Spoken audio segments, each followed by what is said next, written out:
Produced and distributed by the National Organization for the Reform of Marijuana Laws in Washington, D.C., this is your NORML Daily Audio Stash, the growing truth about cannabis.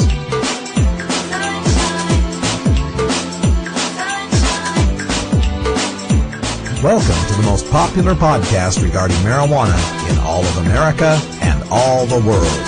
Featuring interviews with scientists, politicians, doctors, prohibition policy activists, regular cannabis consumers, musicians, artists, and NORML staff and NORML's board of directors, along with music and comedy no other podcast can offer. You can always find out more about the show at our website, stash.norml.org, and continue the education and conversation on our blog as well. We're ending marijuana prohibition with education, one listener at a time. The podcasting and blogging technology for the NORML Daily Audio Stash is provided by Red Aphid Interactive Media. Visit www.redaphid.com. It's Friday, May 16th, and it's 4:20 somewhere in the world. I'm your host, Radical Russ Belville, and this is your NORML Daily Audio Stash. We have another extra special stash for you to take into the weekend. First, CelebStoner.com's Steve Bloom checks in with a report from the MPP Fundraiser in New York City. Then, for our musical break, we have a special interview with Suburban Noise Records artist The Dirtball. His new CD, Crook County, has dropped this week, and we're going to bring you the new single, Mushroom Cloud. Even though the Dirtball's hometown, Bend, Oregon, out there in Crook County, seriously, Crook County, is a 3-hour drive from NORML West Coast Media Headquarters, I'm still going to call him my homeboy. To conclude the podcast, we've got a special interview with Kevin Booth, the writer-director of the phenomenal drug war documentary, American Drug War, The Last White Hope.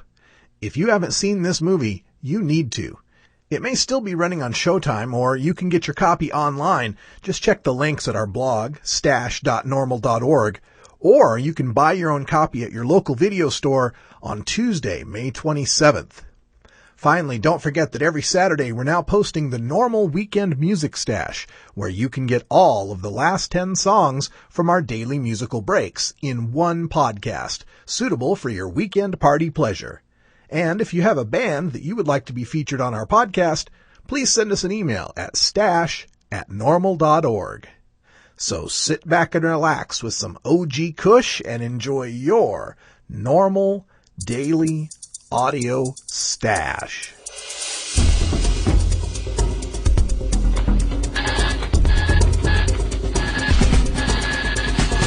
Now it's time to take a look at the latest stories about marijuana from news organizations across America and around the world in our NORML Daily Audio Stash, Hemp Headlines.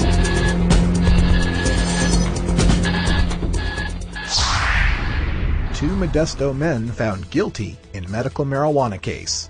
From the Modesto Bee, Fresno, California. A federal jury found two Modesto men guilty Thursday of drug charges for operating a medical marijuana dispensary, which raked in $6 million to $9 million in less than 2 years. Luke Scarmazzo and Ricardo Ruiz Montes, both 27, immediately were taken into custody. Both men were convicted of manufacturing marijuana and distributing the drug, as well as operating a continuing criminal enterprise, a felony that carries a mandatory 20-year minimum prison term with the possibility of life behind bars. In September 2006, federal authorities raided the California Healthcare Collective in Modesto after a long investigation that included undercover drug buys. Scarmazzo and Montes said they never intended to break the law. The business, their attorney said, was above board, operating a business license, paying taxes, and making sure patients had doctor's notes before purchases. Scarmazzo's attorney said after the verdict, quote, "Everything the defendants did was legal under state law," end quote. But neither he nor Montez's attorney were able to use state law as a defense because under federal law, marijuana is illegal. A key part of the trial was a hip-hop video that featured Scarmazzo uttering the line, quote, "Fuck the feds," end quote. Scarmazzo, a musician and aspiring hip-hop artist, took the stand to explain, saying it was his way of showing that the federal government, quote, is turning a blind eye, end quote, to medical marijuana, which he said could help people. The video was perhaps the most sensational part of the trial, and there were suggestions from Scarmazzo's attorney that Scarmazzo was on trial only because he dared to challenge the federal government's authority. Jurors deliberated for 2 days before delivering their verdict. One juror, Craig Will of Tuolumne County, said after the verdict that he expected the two men to get probation or a few months in prison. He said, quote, "I'm really appalled to discover that there's a 20-year mandatory minimum on the continuing criminal enterprise charge," end quote. Dispensary owners in California are forbidden from even saying the words medical and marijuana in the same paragraph when they go on trial in federal court. The juror listed in this case isn't the first to be appalled at the mandatory sentences that people can receive for operating legally under state law. Most jurors, once they are told the case involves medical marijuana, are usually distraught that they were forced to render a verdict without knowing the entire story. This further underscores why we need your help to pass Ron Paul's H.R. 5842 to end the DEA raids in California and the other 11 medical marijuana states, and why we need to elect a president in November who promises to end these raids. Some detainees are drugged for deportation.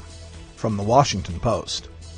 The U.S. government has injected hundreds of foreigners it has deported with dangerous psychotropic drugs against their will to keep them sedated during the trip back to their home country, according to medical records, internal documents, and interviews with people who have been drugged. The government's forced use of antipsychotic drugs in people who have no history of mental illness includes dozens of cases in which the, quote, pre-flight cocktail, end quote, as a document calls it, had such a potent effect that federal guards needed a wheelchair to move the slumped deportee onto an airplane. Such episodes are among more than 250 cases the Washington Post has identified in which the government has, without medical reason, given drugs meant to treat serious psychiatric disorders to people it has shipped out of the United States since 2003, the year the Bush administration handed the job of deportation to the Department of Homeland Security's new Immigrations and Custom Enforcement Agency, known as ICE. Involuntary chemical restraint of detainees, unless there is a medical justification, is a violation of some international human rights codes.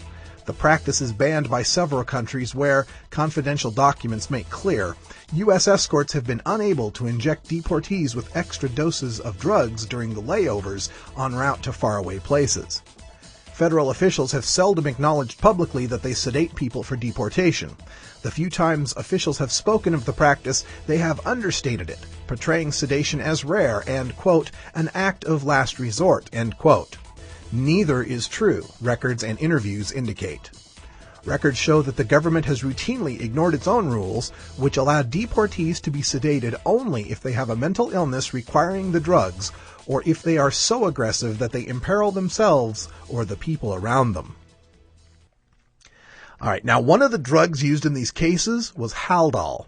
38 detainees were given 10 to 29 milligrams, 4 were given 30 to 39 milligrams, and 2 of the detainees were given 40 milligrams of this very potent drug used to treat schizophrenia, psychosis, persistent aggressiveness, Tourette's syndrome, or manic disorder.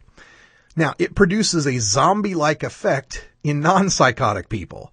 It has the usual side effects of dizziness, drowsiness, difficulty urinating, trouble sleeping, headache, anxiety, and pain at the injection site. It may cause muscle spasms or stiffness, tremors, restlessness, mask-like facial expression, and drooling.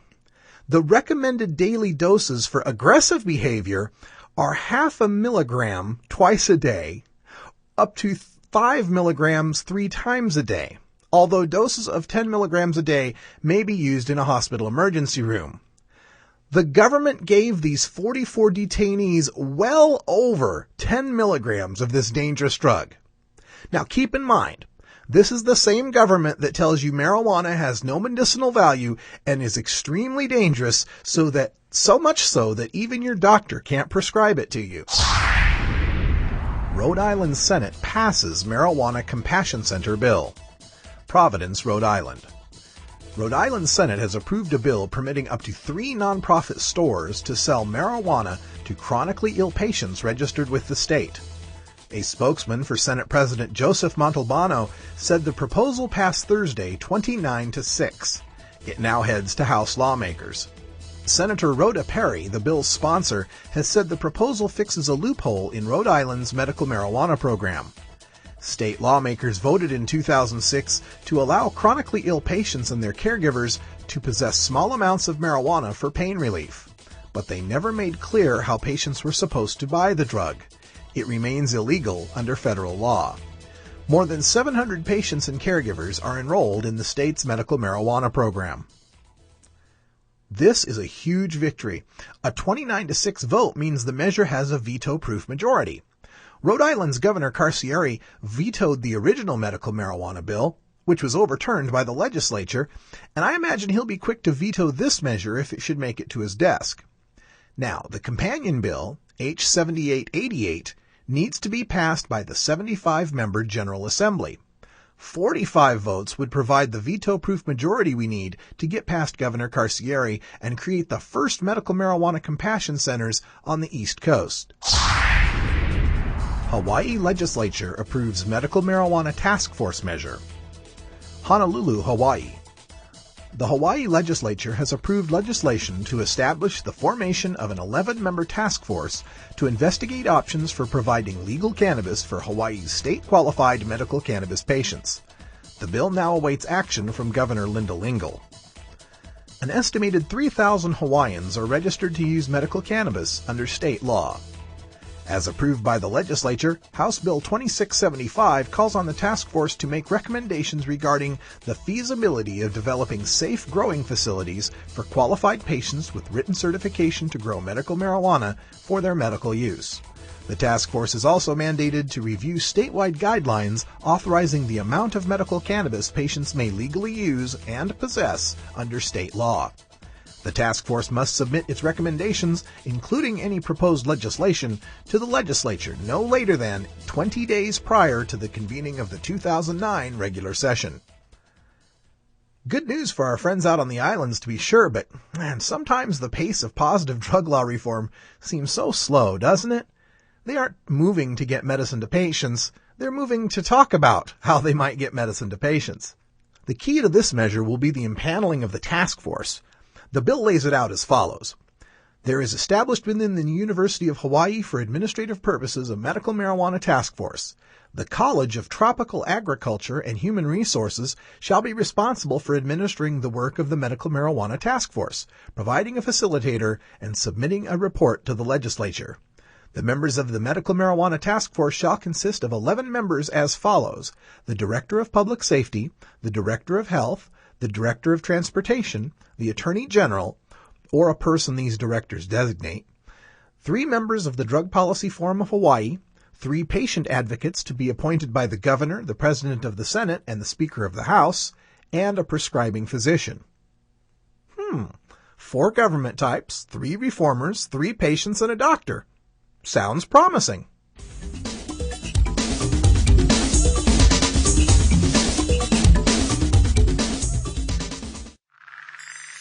Hello, I'm Paul Stanford from the Hemp and Cannabis Foundation, or THCF. Medical marijuana is legal in 12 states today, and THCF has medical clinics in 6 of those states. Our physicians help qualified patients obtain an authorization for medical marijuana in their state.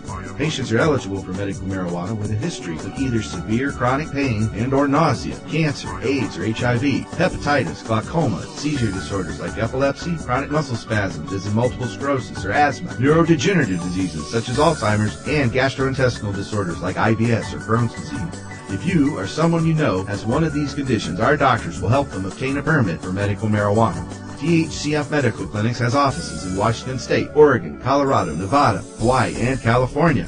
Call 1-800-723-0188 or go to the web at www.hemp.org or 1-800-723-0188.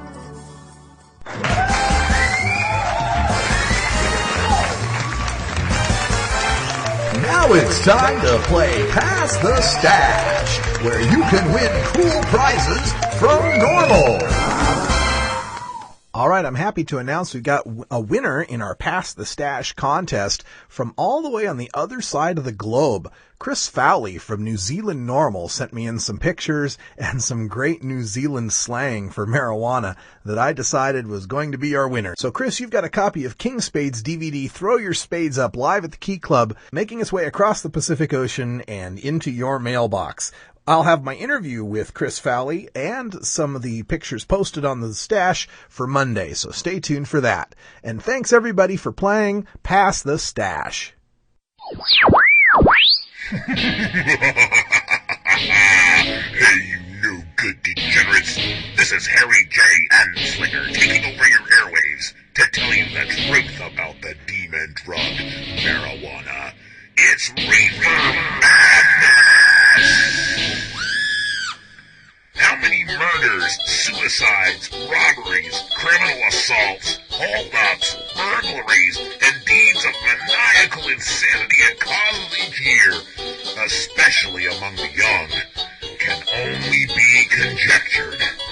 No one knows when he places a marijuana cigarette to his lips whether he will become a joyous reveler in a musical heaven, a mad insensate, a calm philosopher, or a murderer.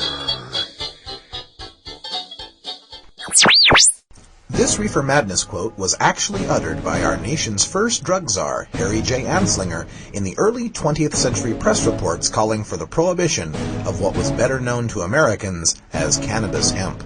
We now return you to your regularly scheduled daily audio stash.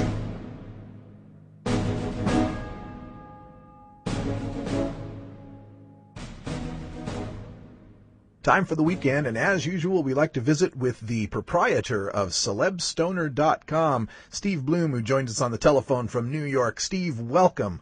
Hey there, Russ. How are you? Oh, I'm doing great. Hey, I just wanted to let everyone know out there in the audience that I finally received my copy of Pot Culture, the A to Z Guide to Stoner Language and Life, your book that you co-wrote with Shirley Halperin. It is a fantastic read. Thank you very much. Yeah, it's got everything you'd ever want to know. It's kind of like a dictionary in a sense where you can go look up particular terms, or maybe like an encyclopedia, but also I love the little sidebars you've got with the different celebrities showing you how to make like a can pipe or how to hide the smell. It's a great book. Now, how can people get a hold of their own copy? It's available everywhere. You know, it's available in all bookstores, presumably, Barnes & Noble, Borders, Virgin, wherever. It's online on Amazon and other websites. You get a discount if you buy it at Amazon. The book is a $20 book, and I think it's about $13.50 at Amazon, but, you know, you'll have to pay for shipping. So it'll probably add up to a similar amount. But, you know, it's everywhere. It really is. A lot of people do ask the question, they're kind of surprised, you know, will it be everywhere? And it is. It's a mainstream publisher going to through mainstream distribution, and that's really what we want. I mean, we're happy that NORML is stocking it online and selling it, and we want to go through the NORML chapters and organizations and different legalization groups out there to help support the book. But it's out there already, and it's available to find next to all the other books that are out there now. Yeah, there's going to be something in this for anyone. I think, even if you're not a cannabis consumer, you could learn about the culture through this. And the culture is so pervasive now in even just the mainstream movies and songs that it could help the average person understand a little bit better what's going on in some of these videos and music. Even for the cannabis community out there, whether you're, just an occasional toker or, one of us hardcore types, even if you think you know everything about pot, there's going to be something you'll find in there that you didn't know before. It's really, really a fascinating read. So, thanks a lot. We tried to mix it up between myself and my co-author Shirley Halperin. She's female, I'm male. She lives in L.A. I live in New York. She's younger than me. I'm older than her. I worked at High Times many years. She works in Entertainment Weekly.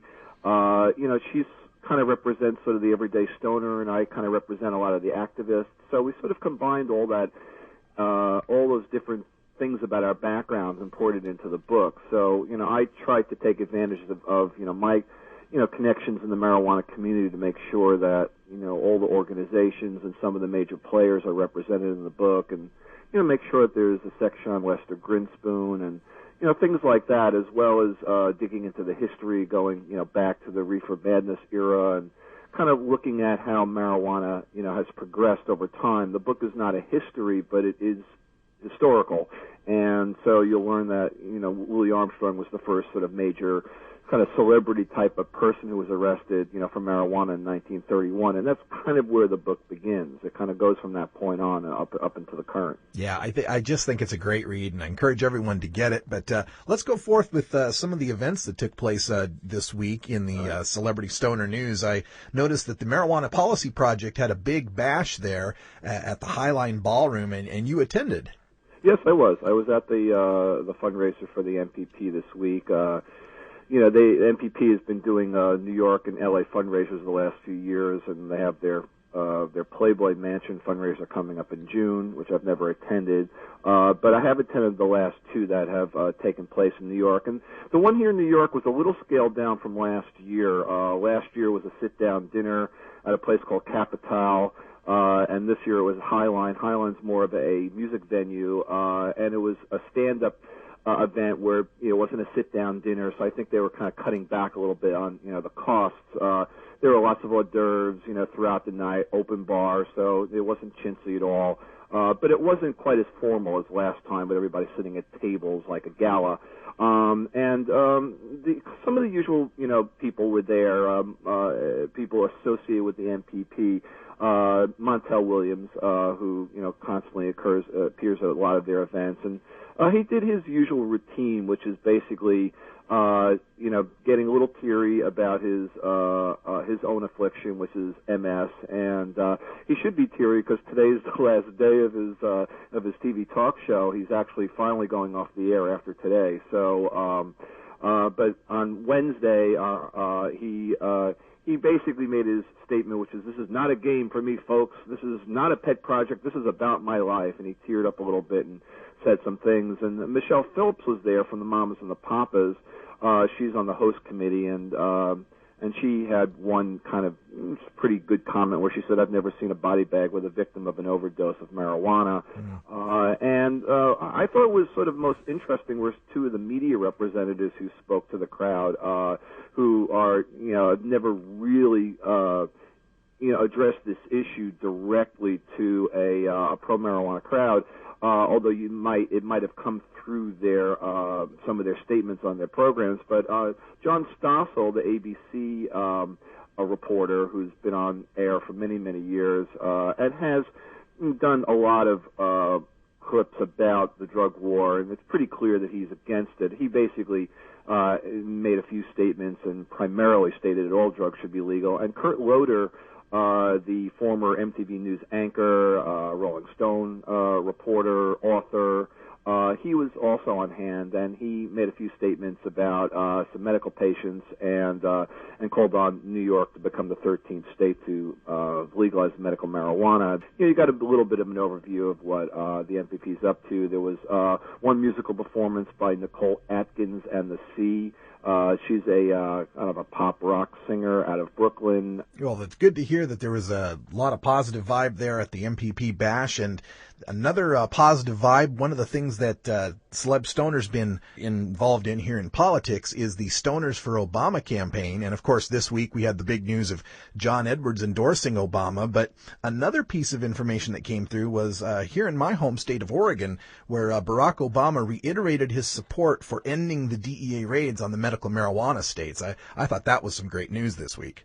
Right. Well, we've been covering this repeatedly at Celeb Stoner, and there's still this kind of issue about where Obama stands on the marijuana issue in general, and he's repeatedly, favored medical use, and he's probably been dancing around the decriminalization question because it's kind of a hot topic. And I read this week.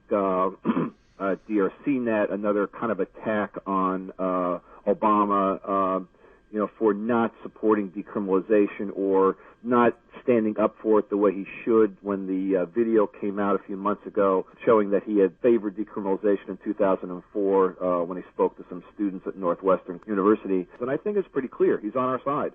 And whether he's going to decriminalize marijuana if he, becomes president, that's another thing. But let's take first things first. Let's relax the pressure against medical patients, stop the raids of the clubs in California, and open the door, so more people who are ill can access marijuana. I think that's more of a priority to him. And obviously it's a safer stance to take to, at this point in time, for I think Obama to make decriminalization a major part of his campaign might, be problematic for him. So I'd rather we know that deep down, hopefully that's what he believes, but he's not going to really advance that very much during this campaign. Although, we'd like to hear what he has to say more about it if he's being asked by, smart journalists, where he stands on this. Right now they're basically asking him questions about medical use, and he generally says the right thing. Yeah, it would be very hard for a politician fighting for the presidency here to come right out and be openly supportive of the measure. I think it could be we could get some more information by, like you say, if we put the questions the right way, like, do you continue to support the mandatory minimums, or would you reconsider the sentencing guidelines, things like that, where we can get policy that would kind of fly under the radar of the general public, but those of us in the know would know what we're talking about here. Right. Steve, thanks for bringing it to us. Steve Bloom is the webmaster at celebstoner.com. Make sure you pick up the book Pot Culture. We'll have links to that up at our blog at stash.normal.org. Hey, Steve, have yourself a great weekend, man. Thanks a lot, Russ. Thanks for all the hype. James Roquefort here from peopleradio.com, and you're listening to NORML, the podcast for the National Organization for the Reform of Marijuana Laws. Oh, I didn't know they needed reforming. It's illegal, you say? I'll be right back.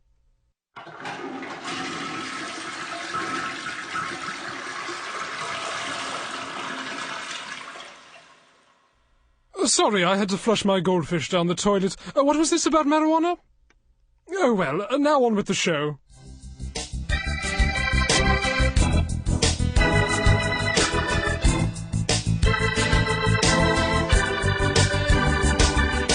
Here at the Normal Daily Audio Stash, we work hard to change our nation's marijuana laws through education and discussion. But we also take the time to relax and unwind with an eclectic mix of pod-safe music from many independent artists. We look for music that speaks to the growing truth about cannabis, or music that speaks to broader themes of freedom, liberty, social justice, equality, and protest. To find out more about the artists and download the music you hear on this podcast, just log on to stash.normal.org. And if you'd like to get your music heard by the online cannabis community, just send us an email at stash@normal.org.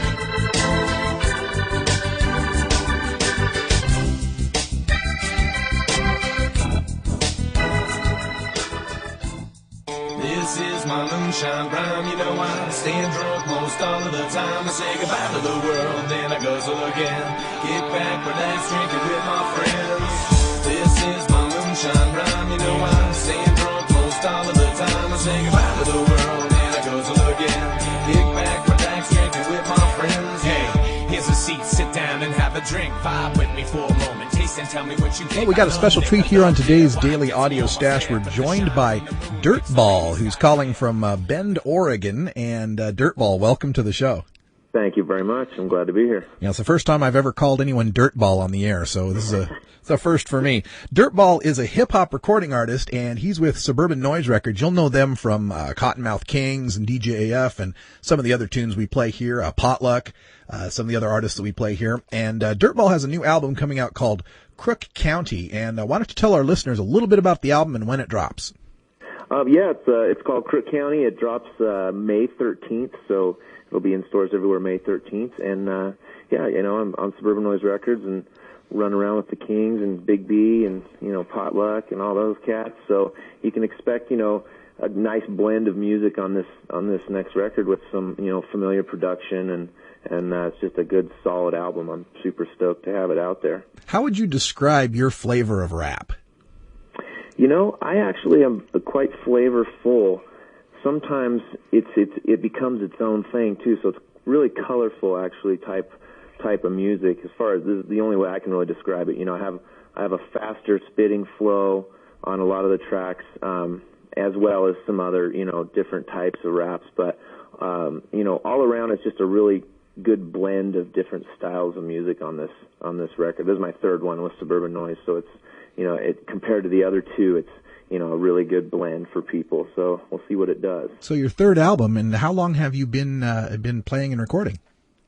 I'm a lifer for sure. I've been doing music since I was a little kid. So it's, band camp after band camp, different things growing up. So, I've been trying to do bands, and about the past 5 or 6 years with Suburban Noise, past 4 years with Sub Noise, but for about 6 years I've been honing my rap skills. So, yeah, it's really good to see, now everything's kind of coming to fruition. So, like you said, it's the third record, and, I'm just stoked to start touring this summer for it. Well, so you go back to, the school days and playing music in school. What instruments did you play? I'm a drummer. Actually, I originally am a drummer rapper. So I kind of crafted my raps around my drumming in a lot of different patterns, and just rudimentary work from the drums. So in my old bands, I used to drum and rap at the same time. Yes, I wore a headset for a while. And, there's not a whole lot of rapping drummers out there, though. That's pretty unique situation. Yeah, it is unique, and Lou Dog from the Cottonmouth Kings, he just made me this cool, I wanted to do a stand-up cocktail kit, kind of like the old Remo cocktail kit and the jazz stand-up thing, but he made me this really awesome green and super just killer stand-up electric kit. So I'm going to be breaking that out on some tours later this summer. So I've kind of been holding that as a back card thing, just trying to get my fan base developed off my raps, and see what I can do. And now it's about time to do a few different things. So. Yeah, speaking of the fans, how can the fans get in touch with Dirtball? Where can they go on the web, or? Yeah, the web is as cliche as it sounds, my MySpace account is my main vein. So it's myspace.com/thedirtball, one word, and then I have thedirtball.com, which is my website. So you can cruise around those, and obviously suburbannoiserecords.com. That's another place to, see what's going on with me, see where I am. But MySpace, I actually interact with my fans on there, so I still do answer all my mail myself. So. Well, that's great to hear. We'll have links to that up on our website, the MySpace page, as well as thedirtball.com. We want to encourage everyone to check that out. Now, are you currently on tour? Can people see you this summer? Yeah, Big B and I are going out on our first actual headlining tour as the Sub Noise Soldiers here in about a week. So you can catch us again on those sites. You can check for our dates. And we'll be out, all around the country for about 25 shows, and then I jump off that and go out on the June Harvest Tour with the Cottonmouth Kings. And so we'll be doing some more East Coast, Florida, and then back up in through Texas dates, because we haven't been hitting that area so much in the last year and a half. So we're going to stay steadily on the road all summer and just keep pumping this record, Crook County. And, and Big B and I we've been touring like crazies the last almost 4 years, so we'll just keep her going, try and rep the Sub Noise name and get it out there. That's great. Now, is anyone going to be able to catch you at any of the summer cannabis festivals like Hemp Fest or the Amsterdam's Cannabis Cup or anything like that? Well, we're working on actually getting me into the Hemp Fest. I'm hoping it goes down. I'm kind of waiting on a couple other dates. I've been trying to get up there. My old band played it. We were on the Hempillennium CD. It was called Chola. I think it might have been the year 2000. So, yeah, obviously, Hempillennium, duh. So, 2000, I was on that CD, and we played a huge show there with, I think Woody Harrelson was, talking it right before us, and it was just such a great event, and I haven't had an opportunity to do that. But, yes, to answer your question, I'm hopefully trying to get on that.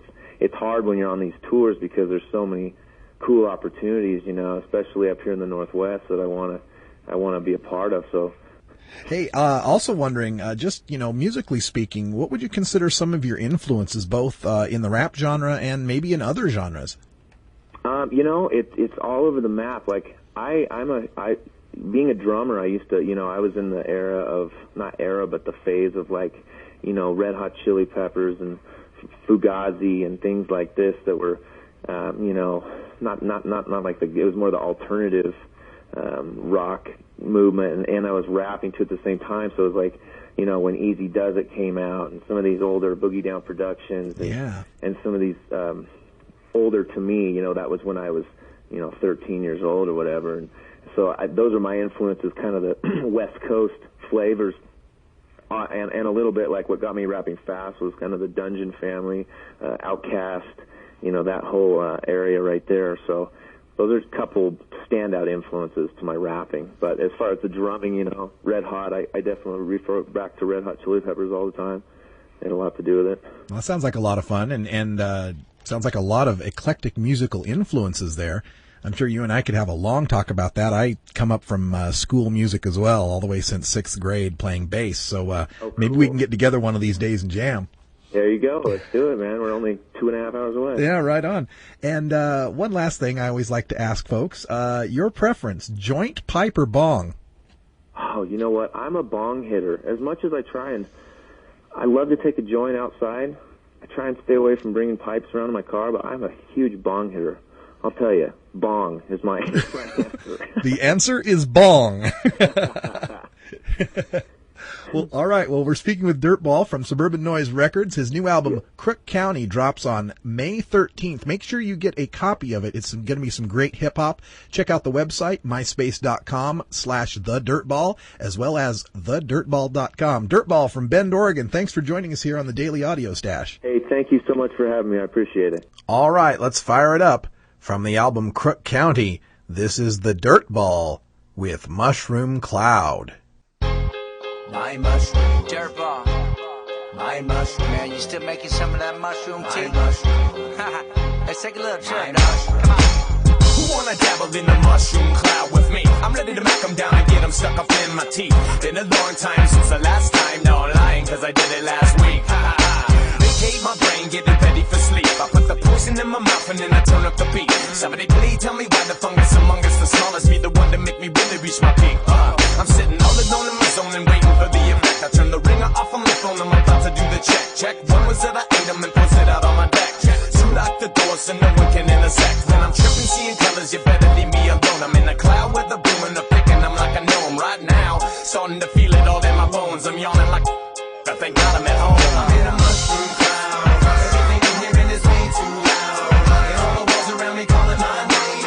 Why did I eat them and didn't eat them and now they got a grip on my brain? I'm in a mushroom cloud. Everything I'm hearing is way too loud. And all the walls around me calling my name. Why did I eat them and didn't eat them and now they got a grip on my brain? Soon, soon goes the sound of the bass boom. Here we go. Visual trace out. I'm hearing weird audio. It got a grip on my brain. I should've took it slow. Half ounce, pounds pronounced everything I know. Steady tripping while I'm melting in my chair. I'm hearing all the people yelling when there ain't nobody there. I swear, I'm losing brain cells by the second and checking my pulse so I don't end up dying with my stomach swole. Full of psilocybin, psychedelic sickness. The way I'm riding solo in the cloud, there'll be no witness to this. The Northwest tops my list, and yes, I get pissed when I'm thinking about me coming down. Biggie size, my eyes, they only pupils. The crow flies wise, and I've been high all day. So why don't you join me when I land? Put a stem in your hand, I'll take you on my mushroom cloud, and we'll fly away. I'm in a mushroom cloud. Everything I'm hearing is way too loud. And all the walls around me calling my name. Why did I eat them and didn't eat them and now they got a grip on my brain? I'm in a mushroom cloud. Everything I'm hearing is way too loud. And all the walls around me calling my name. Why did I eat them and didn't eat them and now they got a grip on my brain? This way and that way, and this way and that way, and this way and that way. 1, 2, 3, 4. Hey, Dirtball, I'm really tripping. I swear to God, son, I'm really tripping. I'm tripping, but it feels as real as could be. I started talking to God, he started talking to me. He was a tree, then he was me. Then he was a dog walking across the street. Then he was a bird flying up in the sky. I'm either tripping balls or I'm really, really high. I'm in a mushroom cloud. Everything I'm hearing is way too loud. And all the walls around me calling my name. Why did I eat them and didn't eat them and now they got a grip on my brain? I'm in a mushroom cloud. Everything I'm hearing is way too loud. And all the walls around me calling my name. Why did I eat them and didn't eat them and now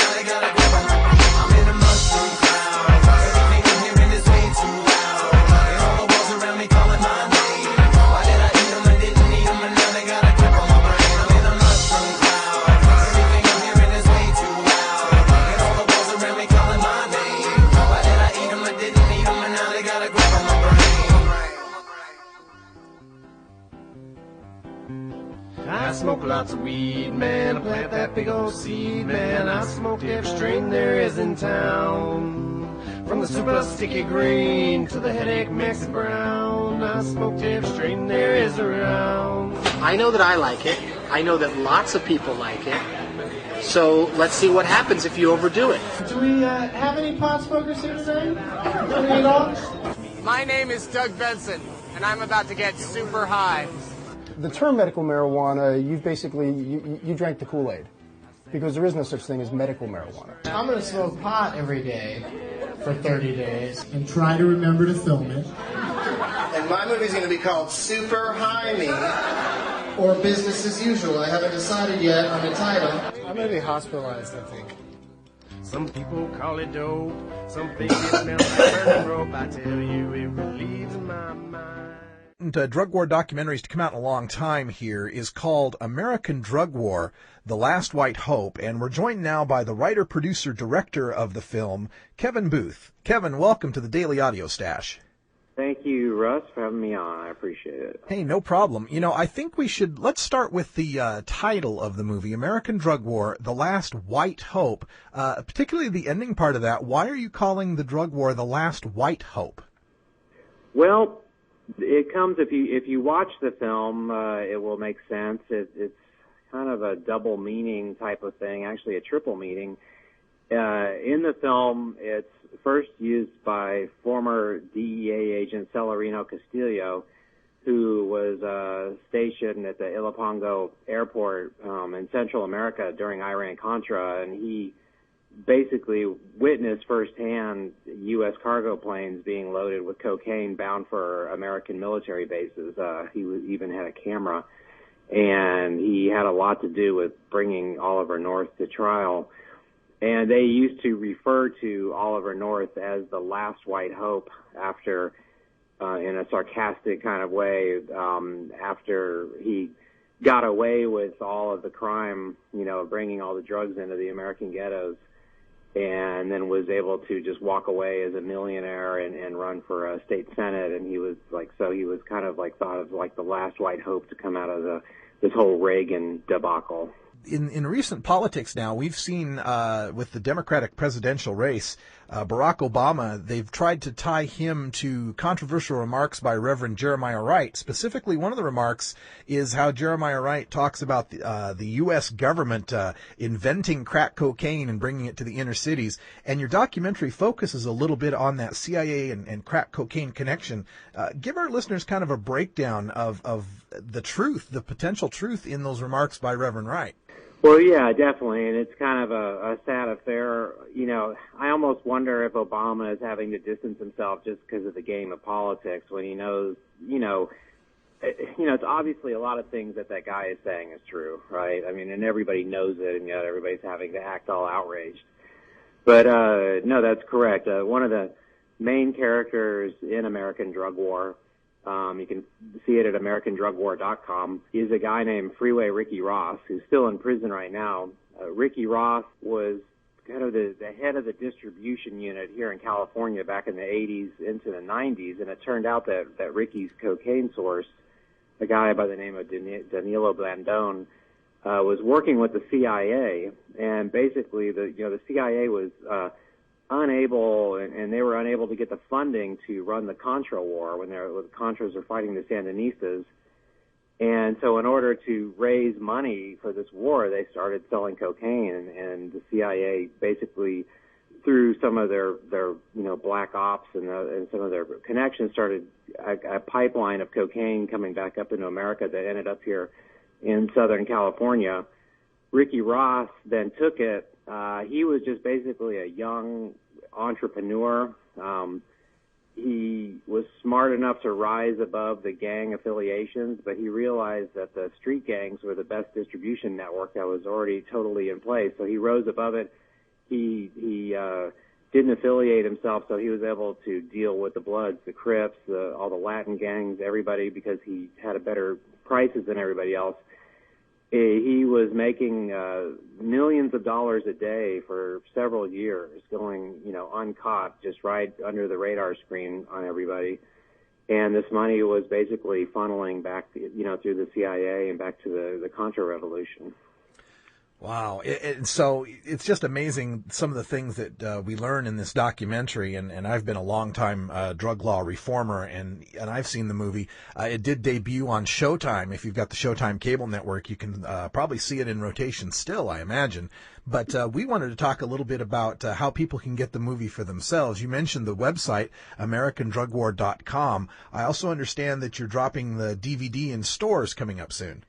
Yeah, it'll be in many stores. I'm not sure which all ones now. It's getting kind of squeezed to the pipeline right now of distribution. The official street date is May 27th, coming out through Passion River Films. I'm not sure, it should be in many stores out there, but you can find it on Amazon already. And of course, if you go to AmericanDrugWar.com, we're actually running a deal right now in support of Barney Frank's bill, where if you buy one DVD for yourself, we will, for no extra charge, send a DVD in your name to a congressman, senator, or state representative of your choice in support of the Barney Frank bill. Wow, that's an excellent campaign. We'll get that up on our website, too, at stash.normal.org, so people can find all the links. I think that's a fabulous idea. It does need to be seen by our congressmen and our senators. It shows so much about the drug war, its history in racism and anti-competition between some of the existing markets that were trying to make drugs illegal for the control of people. It's a great primer on everything you need to know about how the drug war came about and how it continues to stay in business. And to take this maybe to a personal level, Kevin, I was wondering what motivated you to get involved into making a documentary of this breadth. I understand it took quite a long time to put together. Yeah, I spent over 4 years on this thing, much help from my wife, Trey. But, my original thing, my close friend, Bill Hicks, who is a popular comedian who's been dead now over 13 years, he died of cancer. You can't definitely link his cancer back to his cigarette smoking, but, and I know he has cancer in his family, but I just, he's one of those guys where he smoked and drank so hard and so bad that I just know that if he hadn't have been such a heavy smoker, he would have lived longer, at least, if he'd maybe not still be alive today. Cut to a few years after that, my brother, who was 9 years older than me, suffered from schizophrenia. He passed away due to a brain seizure brought on by taking his legal doses of pharmaceutical drugs. Actually, he was ordered by the court staff to take these drugs. He didn't have a choice, and these drugs ended up giving him brain seizures. This was not recreational use. This was just the use that he was supposed to be doing. Cut to several years later, my mother dying of liver failure due to alcohol, and then a few years later, my dad dying from cigarettes and alcohol. And my parents were the corporate World War II generation, the martini lunch. My dad was the board of directors of a big corporation, so forth. These were, very responsible people.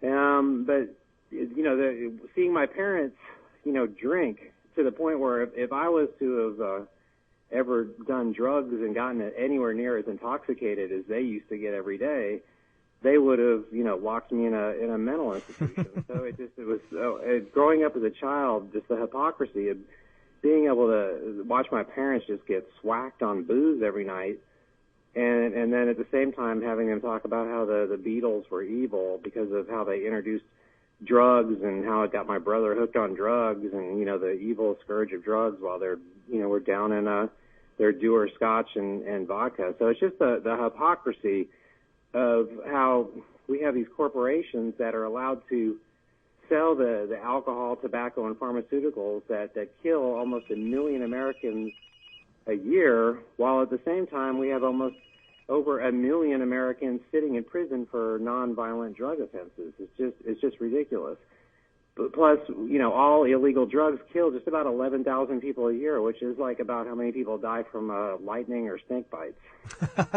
That's an interesting way to put it. Yeah, far more people are dying from the tobacco, the alcohol, and the pharmaceutical drugs.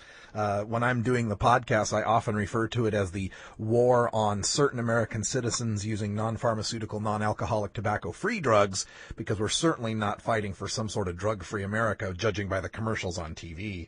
Well, it's just all about protecting the profit. It's just, what my movie, I believe, attempts to show is just it's just really all about the money. You don't have to have a conspiracy theory to prove any of this. You just follow the money, and where there's a will, there's a way, and where there's a lot of money to be made, somebody's going to be doing it. And we've long passed that through the looking glass here in America, where people really don't care if they're killing or destroying other people's lives to make a buck. Yeah, it's an amazing film. I encourage everyone to check it out. Check out the website at AmericanDrugWar.com. Get yourself a copy of the DVD. Host yourself a house party. Get more people to see this. We need everyone out there to learn the truth about the drug war and how it came about. Only through knowing the truth about it can we start to dismantle it. Like you said, it is all about profit. We've got to find some way of attacking that motive. I think we're going to just have to all stand together. I mean, my experience in the reform movement is that a lot of the groups all have differing opinions and differing ways of thinking how to reform drugs. But if everybody could just, join up and at least, if you just divide all Americans into two categories, those who think the drug war is working and those who don't, and see, which one has more numbers. And so if we all stand together and we all stand united and we're not afraid to stand up to these things, especially people who don't smoke pot, you guys are the ones that need to realize that this thing affects you just as much as everybody else, because this isn't just something that affects people who want to smoke pot, because that's what the government has propagandized everybody into believing that wanting to legalize marijuana is just some stoner fantasy. It's not. This is about the pharmaceutical companies being allowed to just destroy our lives.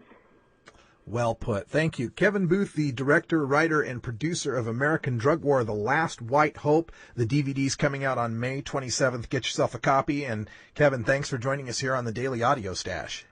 Thank you so much, and I look forward to working more with NORML in the future, and there's already a link to it on my website, AmericanDrugWar.com, and check out SacredCow.com, and look forward to a future with you guys. Thank you for downloading the NORML Daily Audio Stash, the growing truth about cannabis. We are produced by the National Organization for the Reform of Marijuana Laws in Washington, D.C. Our executive producer is Alan St. Pierre. Our deputy director is Paul Armentano. Our webmaster is Brian Judy. And web production is provided by Red Aphid Interactive Media. As always, you can catch up on the latest information about marijuana at www.norml.org.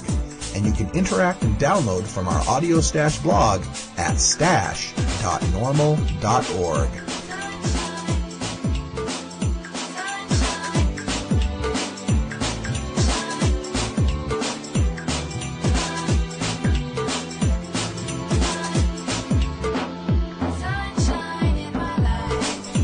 For everyone here at NORML, I'm your host, Radical Russ Belville, hoping all your harvests are bountiful and your encounters with law enforcement are non-existent. We leave you today with another one of our cannabis quotes, this one from Harry S. Truman, the former President of the United States. Quote, "When even one American who has done nothing wrong is forced by fear to shut his mind and close his mouth, then all Americans are in peril." End quote. He may not have been talking directly about cannabis prohibition, but it certainly fits. We are doing nothing wrong. There is nothing shameful or wrong about adult marijuana smoking. I'm Radical Russ. Stay tuned for the Weekend Music Stash coming up tomorrow, and next week we'll be back with more news and interviews you can use for the cannabis community. And until next time, take care of each other, tokers.